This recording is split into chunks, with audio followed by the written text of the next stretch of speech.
मुलांना शिस्त लावायची आहे तर ओरडणं, रागवणं, मारणं, शिक्षा देणं हे खरे उपाय आहेत का? तर नाही.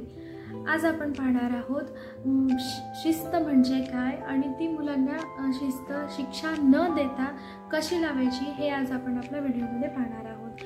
तर नमस्कार, मी अस्मिता आणि तुम्ही पाहताय आरवी स्मार्ट अकॅडमी.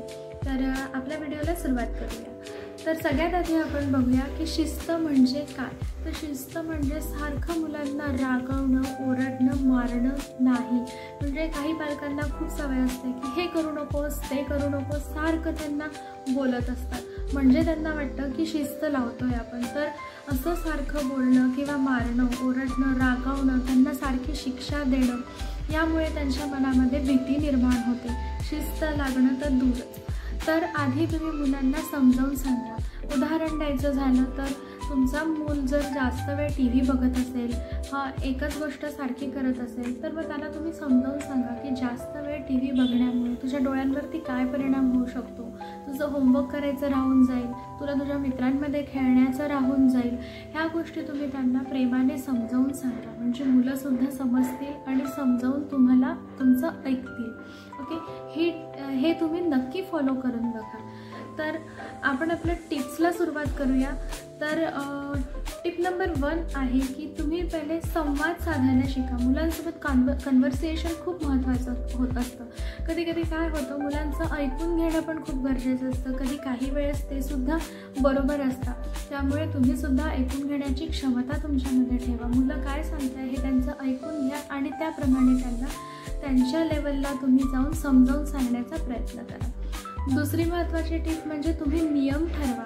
तुमच्या घरामध्ये किती वेळ मोबाईल बघितला पाहिजे, किती वेळ टी व्ही बघितला पाहिजे, कोणत्या वेळी काय करायला हवं, ह्याचे ते नियम तुम्ही मुलांना ठरवून द्या. उदाहरण द्यायचं झालं तर रात्री 9 नंतर मोबाईल नाही, लवकर झोपायचं आहे, लवकर उठायचं आहे, हा तुम्ही नियम ठरवून द्या. तर मग मुलांना शिस्त लावताना तुम्हीसुद्धा आधी नियम तुम्ही फॉलो करा आणि मग ते नियम मुलांना समजावून सांगून मुलांना नियम फॉलो करायला तुम्ही शिकवा. म्हणजेच मुलं काय करतात, घरातल्या मोठ्यांचं अनुकरण करतात. तर तिसरी महत्त्वाची टिप आहे आपली की प्रशंसा करायला शिका. प्रशंसा म्हणजे तारीफ करायला शिका.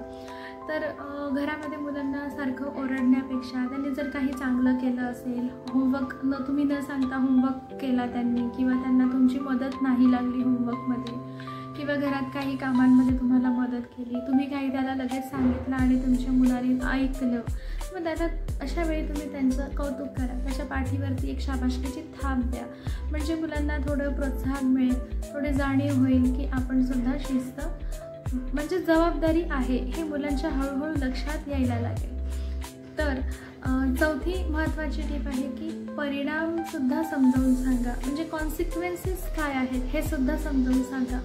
म्हणजे जर एखादी गोष्ट फॉर एक्झाम्पल द्यायचं झालं तर जर तू टी व्हीच बघत राहिला तर तुला होमवर्क करायला उशीर होईल, मग तू होमवर्कच नाही केलास, मग तुला खेळायला जायला मिळणार नाही. असे कसे परिणाम होऊ शकतात एखाद्या गोष्टीचे हे तुम्ही त्यांना शिकवू शकता. तर एकंदरीत शिस्त म्हणजे शिक्षा देणं, मारणं, ओरडणं, रागवणं नाही आहे. तर शिस्त म्हणजे मुलांची एक जबाबदारी आहे. हे तुम्ही त्यांना हळूहळू समजावून सांगाल तर त्यांच्या प्रेमाने घेतलं तर लगेच लक्षात येईल.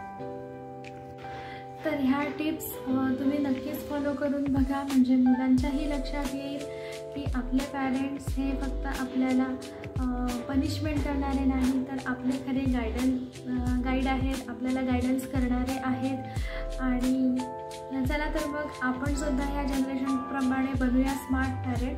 तर आपण सुद्धा न रागवता, न मारता मुलांना समजावून सांगून शिस्त लावूया. म्हणजे त्यांना लक्षात येईल की शिस्त म्हणजे समज आहे, भीती नाही.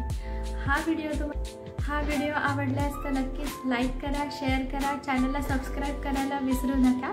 आणि भेटूया नेक्स्ट व्हिडिओमध्ये. Till then bye.